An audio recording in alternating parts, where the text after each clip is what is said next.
Hi guys, ഇന്ന് ഞാൻ നിങ്ങളെ പരിചയപ്പെടുത്താൻ പോകുന്നത് ഈശോയുടെ തന്നെ പ്രധാനപ്പെട്ട ശിഷ്യനായ പൗലോസ് ലീഹായുടെ തല വെട്ടിയ പള്ളിയാണ്.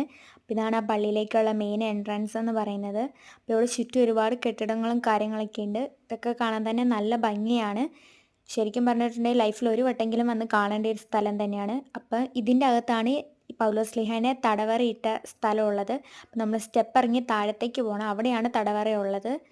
ഇപ്പം ശരിക്കും പറഞ്ഞിട്ടുണ്ടെങ്കിൽ ഇവിടെ ഗ്രില്ലിട്ട് വെച്ചേക്കാണ്. നമുക്ക് പുറമേന്ന് ചെറുതായിട്ടേ കാണാൻ പറ്റത്തുള്ളൂ. അപ്പോൾ ശരിക്കും പറഞ്ഞിട്ടുണ്ടെങ്കിൽ ഇതൊരു മുറീൻ്റെ പകുതി പോലും ഇല്ല, അത്രയും ചെറുതാണ്, ഇടുങ്ങിയിട്ടുള്ള സ്ഥലമാണ്. അപ്പോൾ ഇവിടെയാണ് പൗലോസ് ലീഹാനെ തടവിലിട്ടത്. അതുപോലെ ഈ പള്ളിയിലാണ് പൗലോസ് ലീഹായുടെ തല വെട്ടിയത്.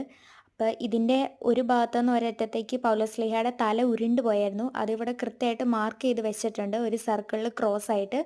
ഇവിടെ ശരിക്കും നമ്മൾ ഒരു വട്ടെങ്കിലും വന്ന് കാണേണ്ട ഒരു സ്ഥലം തന്നെയാണ്, അത്രയും ഭംഗിയാണ്.